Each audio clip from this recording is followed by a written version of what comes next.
Hi hello friends, welcome back to our channel. ഇനി വരാൻ പോകുന്ന ഒരു അപ്കമിങ് എപ്പിസോഡിൻ്റെ റിവ്യൂയിലേക്ക് എല്ലാ കൂട്ടുകാർക്കും സ്വാഗതം.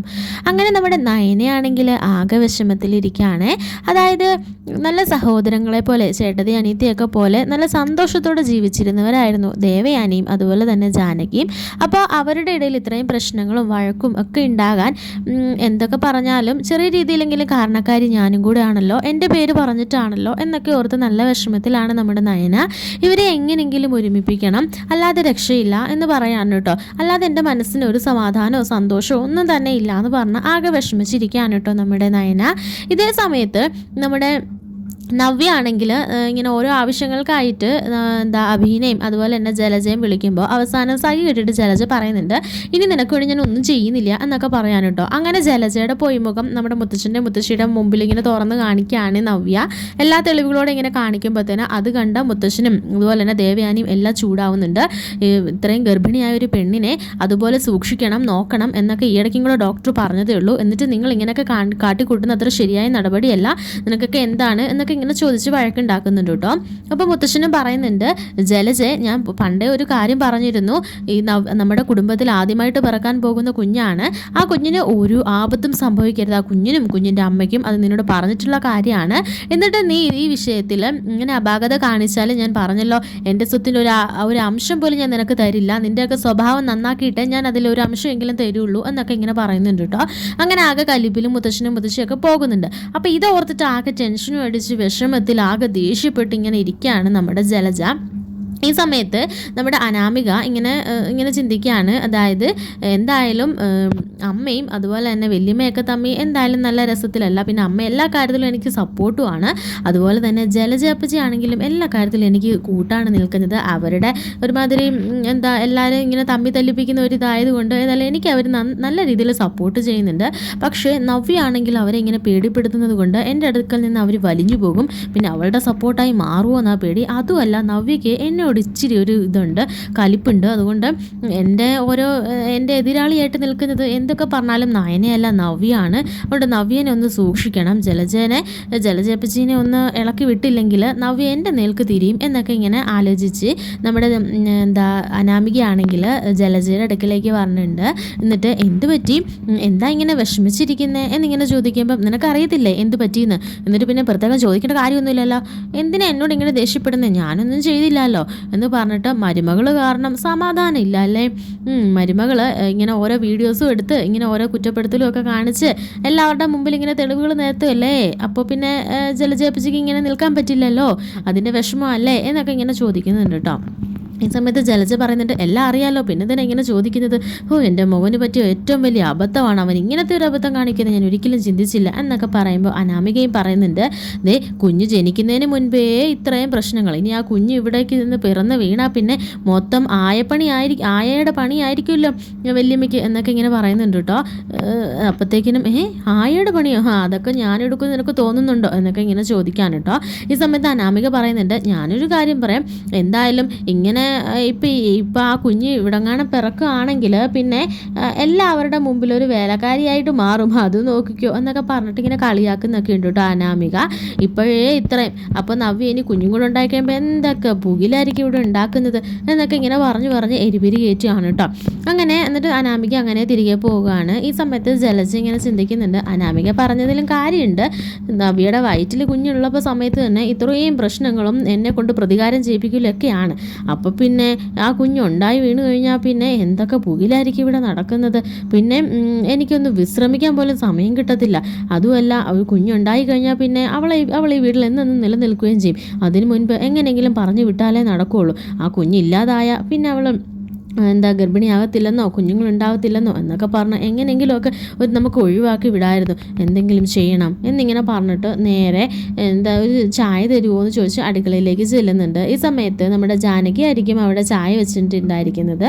അപ്പോൾ എന്താ ജലജയെന്ന് ചോദിക്കുമ്പോൾ അല്ല, ഒരു കപ്പ് ചായ വേണമായിരുന്നു, അതിനെന്താ ഞാൻ എടുത്തു തരാമെന്ന് പറയാൻ കേട്ടോ. അങ്ങനെ ചായ എടുത്തു കൊടുക്കുകയാണ്. തന്ത്രപൂർവ്വം നമ്മുടെ നവ്യ ഇറങ്ങി പറഞ്ഞ അതായത് ഹോളിൽ ആ ഒരു ഇവിടെ തന്നെ ഒഴിക്കുകയാണ് കേട്ടോ. അയ്യോ ചായ താഴെ പോയല്ലോ, കേട്ടോ എന്ന് പറഞ്ഞിട്ട് ഒരു മോപ്പ് എടുത്തിട്ട് വന്നിട്ട് അതിങ്ങനെ തുടയ്ക്കുന്നൊക്കെ ഉണ്ട് കേട്ടോ. അങ്ങനെ തുടച്ചതിന് ശേഷം നമ്മുടെ ഗായത്രി വന്നിട്ട് ചോദിക്കുന്നുണ്ട്, ഇതെന്താ എന്ത് പറ്റി? അല്ല, ചായ താഴെ വീണു, അപ്പം ഞാൻ അതങ്ങ് തുടച്ച് കളഞ്ഞതാണോ എന്നിങ്ങനെ പറഞ്ഞിട്ട് നമ്മുടെ ജാനകി അവിടെ നിൽക്കുകയാണ്. എന്നിട്ട് ജലജ അങ്ങനെ പോകുകയാണ്. ഇതേ സമയത്ത് ജാനകിക്ക് ഒരു ഡൗട്ട് ഉണ്ട്. കാരണം എന്തൊക്കെ ജോലി ഉണ്ടെങ്കിലും അത് മറ്റുള്ളവരെ കൊണ്ട് ചെയ്യിപ്പിക്കാൻ നോക്കുന്ന ജലജ ഇങ്ങനെ ചെയ്തെങ്കിൽ അത്ഭുതമായിരിക്കുമല്ലോ, ഇതിൽ എന്തെങ്കിലും ഒരു കിസ്മത്ത് പണി ഇല്ലാതിരിക്കത്തില്ല എന്നിങ്ങനെ ചിന്തിക്കാൻ കേട്ടോ. അങ്ങനെ തറയിലേക്ക് സൂക്ഷിച്ച് നോക്കുമ്പോഴായിരിക്കും എന്തോ ഒരു നിറവ്യത്യാസം പോലൊക്കെ തോന്നുന്നത്. അതായത് നമ്മുടെ ജലജയാണെങ്കിൽ കരുതി കൂട്ടി തന്നെ ചായ ഒഴിച്ചിട്ട് അവിടേക്ക് എണ്ണ മിക്സ് ചെയ്തിട്ടായിരിക്കും വെള്ളം വെച്ച് തുടച്ചിരിക്കണത്. അപ്പോൾ ചെറിയൊരു വഴുവഴുപ്പുണ്ട് കേട്ടോ. ഇതേ സമയത്ത് കൃത്യസമയത്ത് തന്നെ നമ്മുടെ ജലജ അവിടേക്ക് ഇറങ്ങി വരിക, നവ്യ അവിടേക്ക് ഇറങ്ങി വരികയാണ്. നവ്യ ഇറങ്ങി വരുമ്പോഴത്തേന് പെട്ടെന്ന് ജാനകി പറഞ്ഞിട്ട്, മോളെ അവിടെ നിൽക്കി വരണ്ട എന്നിങ്ങനെ പറയണേ. എന്താ പറ്റിയ, എന്താ എന്നോട് വരണ്ടെന്ന് പറഞ്ഞേ എന്നിങ്ങനെ ചോദിക്കും. എന്താ ചെറിയമ്മേ എന്നൊക്കെ ഇങ്ങനെ ചോദിക്കുമ്പോഴത്തേനും ഇത് നോക്കി, നിൻ്റെ അമ്മായിമ്മയുടെ പരിപാടിയാണ്, എന്താ ചായ ഒഴിച്ചിട്ട് എണ്ണ വെച്ച് തുടച്ചിരിക്കുന്നത്, നിന്നെ വീഴ്ത്താനായിരിക്കും, എന്നാലും ഇതുപോലത്തെ ഒരു മനുഷ്യ സ്ത്രീ ആയി പോയല്ലോ അവർ എന്ന് പറഞ്ഞിട്ട് നമ്മുടെ ഗായത്രി എല്ലാവരും ഇങ്ങനെ മുമ്പിലായിട്ട് ഇങ്ങനെ ഒച്ചയൊക്കെ വെക്കാണ് കേട്ടോ. ശേഷമാണെങ്കിൽ ഗായത്രി അങ്ങനെ നേരെ താഴേക്ക് ഇറങ്ങി, അതായത് അവിടേക്ക് ചെന്നിട്ട് ദേവയാനിയോട് ഒക്കെ ഇങ്ങനെ പറയുന്നുണ്ട്, കണ്ടോ കാണിച്ച് വെച്ചേക്കണത് എന്നൊക്കെ പറയാണ്. എന്നിട്ട് എല്ലാ കാര്യങ്ങളും ഇങ്ങനെ പറയാൻ കേട്ടോ. ഇതേ സമയത്ത് നയന അവിടേക്ക് വരുമ്പോൾ നയനയോട് പറയുന്നുണ്ട്, നീ നിൻ്റെ ചേച്ചിയെ നോക്കും സംരക്ഷിക്കും എന്നൊക്കെ പറഞ്ഞിട്ട് കാര്യമില്ല, എപ്പോഴും കൂടെ തന്നെ ഉണ്ടാവണമെന്ന് നിനക്കറിയത്തില്ല, അല്ലെങ്കിൽ ഇപ്പം നിൻ്റെ ചേച്ചിയുടെ കുഞ്ഞ് കാണില്ലായിരിക്കും, എപ്പോഴേ അബോഷനായി പോയനെ, ഇപ്പം കണ്ടോ ഇപ്പം മറിഞ്ഞടിച്ച് വീണനെ നിൻ്റെ ചേച്ചി എന്നൊക്കെ പറയാൻ കേട്ടോ. അങ്ങനെ എല്ലാ കാര്യങ്ങളും എല്ലാവരും തന്നെ അറിയാണ് സത്യങ്ങളൊക്കെ. ഈ സമയത്ത് ജലജ മുകളിൽ ഇങ്ങനെ സിറ്റ് ഔട്ടിൽ ബാൽക്കണിയിൽ ഇങ്ങനെ നിൽക്കുമായിരിക്കും കേട്ടോ. എന്താ സൗണ്ട് കേൾക്കാത്ത, ഇത്ര നേരമായിട്ട് അവൾ വീണില്ലേ, എന്താ ആരും വിളിക്കാത്ത, എന്തായാലും കുറച്ച് വൈകി അങ്ങോട്ട് ഇറങ്ങി ചെന്നാൽ മതി, അല്ലെങ്കിൽ ഞാൻ ആ കാരണക്കാരിൽ നിന്ന് എല്ലാവരും കൂടെ മുദ്ര കുത്തും, അതുകൊണ്ട് പതി ഇറങ്ങി ചെന്നാൽ മതി എന്ന് പറഞ്ഞിട്ട് അവരുടെ വിളികൾക്ക് വേണ്ടി ഇങ്ങനെ കാത്തു നിൽക്കാണ് കേട്ടോ ജലജ. ഈ സമയത്ത് അവിടേക്ക് അനാമിക ചെല്ലിയാണ്. എന്നിട്ട് അനാമിക പറയുന്നുണ്ട്, എന്താ എല്ലാ പണിയും ഒപ്പിച്ച് വെച്ചിട്ട് ഇവിടെ നിൽക്കുകയാണോ, എന്നാലേ പ്ലാൻ എല്ലാം ചീറ്റിപ്പോയി, അവരെല്ലാവരും കണ്ടുപിടിച്ചിട്ടുണ്ട് എന്നൊക്കെ പറയാൻ കേട്ടോ. ഈ സമയത്ത് ജലജ പറയുന്നുണ്ട്, പ്ലാൻ ചീറ്റിപ്പോയെന്നോ, നീ പറഞ്ഞു തന്ന പ്ലാനല്ലേ ഇതിൽ, ഞാൻ പറഞ്ഞു തന്ന പ്ലാനോ, എന്തായി പറയുന്നത്, അവസാനം കുറ്റം എൻ്റെ മേളിലേക്ക് ഇടല് കേട്ടോ, നിങ്ങളത് ചെയ്തെന്ന് അമ്മയും എല്ലാവരും കണ്ടതാ, ചായ ഒഴിക്കുന്നതും തുടയ്ക്കുന്നതും എല്ലാം എല്ലാവരും കണ്ടതാ, അതുകൊണ്ട് ഇനി കുറ്റം എൻ്റെ മേൽക്കിട്ടിട്ട് രക്ഷപ്പെടാനൊന്നും നിങ്ങൾ നോക്കണ്ട കേട്ടോ, പിന്നെ നിങ്ങൾ പറഞ്ഞെന്ന് പറഞ്ഞിട്ട് ആരും വിശ്വസിക്കാനും പോകത്തില്ല എന്നിങ്ങനെ പറയാൻ കേട്ടോ. അപ്പോൾ നമ്മുടെ ജലജയാണെങ്കിൽ ആ വീഡിയോ കാണിക്കുകയാണ്, ഇതെന്താ ഇത് നീ മുമ്പേ പറഞ്ഞ ഡയലോഗുകളാണ് എന്ന് പറഞ്ഞിട്ട് നമ്മുടെ അനാമിക പറഞ്ഞ കാര്യങ്ങളെല്ലാം നമ്മുടെ ജലജയാണെങ്കിൽ വീഡിയോ എടുത്ത് വെച്ചിട്ടുണ്ടായിരിക്കും കേട്ടോ. അതായത് ഈ കുഞ്ഞ് പറന്ന് വീണ ആയയുടെ പണിയായിരിക്കും, അതൊന്നും നവ്യ ഇങ്ങനെ കാണിക്കുന്നതൊക്കെ ഇനി എന്തോ വലുത് വരാനുണ്ട് എന്നൊക്കെ പറഞ്ഞിട്ട് കുഞ്ഞിനെ കൊല്ലണം എന്ന രീതിയിലുള്ള ആ ഒരു സംസാരം എല്ലാം ഇങ്ങനെ പിടിച്ചു വെച്ചിട്ട് പറയുന്നുണ്ട് കേട്ടോ.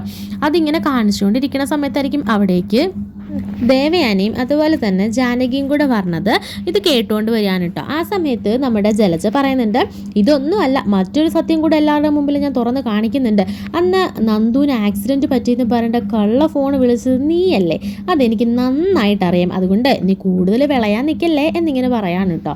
ഈ സമയത്ത് എന്തൊക്കെ ഈ പറയുന്നത് എന്ന് പറഞ്ഞിട്ട് നിൽക്കുമ്പോഴായിരിക്കും നമ്മുടെ ദേവയാനി വന്നിട്ട് നമ്മുടെ അനാമികയുടെ മുഖത്ത് പടാന്ന് പറഞ്ഞിട്ട് ഒരു അടി കൊടുക്കുന്നത്. ആ സമയത്ത് എന്നിട്ട് ജലജനെ പിടിച്ച് വലിക്കുന്നുണ്ട്, ജലജയ്ക്കിട്ടും ഒന്ന് കൊടുക്കുന്നുണ്ട് കേട്ടോ.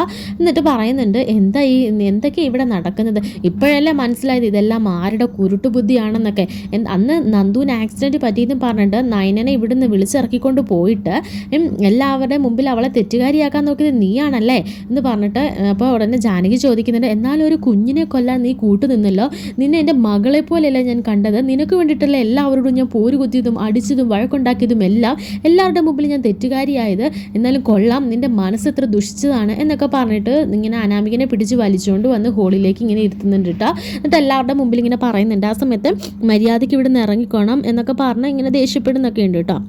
അനിയും അവിടേക്ക് പറഞ്ഞിട്ടുണ്ട്. അനിയും എന്നിട്ട് അനാമികയുടെ ചൂടാകുകയും അതുപോലെ തന്നെ എന്നാലും ഒരു കുഞ്ഞിനെ കൊല്ലാനുള്ള മനസ്സ് നിനക്ക് ഉണ്ടായല്ലോ, നിൻ്റെ കൂട്ടത്തിൽ ഞാൻ എങ്ങനെ ജീവിക്കും, എനിക്കിനി നിന്നെ കാണുക പോലും വേണ്ട, മര്യാദയ്ക്ക് ഇറങ്ങി പൊക്കോണോ എന്ന് പറയുകയാണേ. ഈ സമയത്ത് അങ്ങനെ എല്ലാവരും ആകെ വിഷയമായിട്ടിരിക്കുകയാണ്. അങ്ങനെ അനാമികനെ ഇറക്കി വിടാൻ തന്നെ തീരുമാനിക്കുകയാണ് കേട്ടോ. ഈ സമയത്തായിരിക്കും നയന വന്നിട്ട് പറയണത്, എന്തായാലും ഇത് കുടുംബത്തിനകത്ത് വെച്ച് തീർക്കേണ്ട പ്രശ്നമല്ലേ, കല്യാണം കഴിഞ്ഞ് കുറച്ച് നാളല്ലേ ആയുള്ളൂ, ഇതിനോടകം തന്നെ ഇങ്ങനെ വഴക്കുണ്ടാക്കി അല്ലെ അടിയൊക്കെ കൊടുത്ത് ഇറക്കി വിടുക എന്ന് പറഞ്ഞാൽ അത് അത്ര ശരിയായ കാര്യമല്ല. തെറ്റുകൾ ആർക്കും സംഭവിക്കാമല്ലോ, ഇനി അത് ആവർത്തിക്കാതിരുന്നാൽ പോരെ.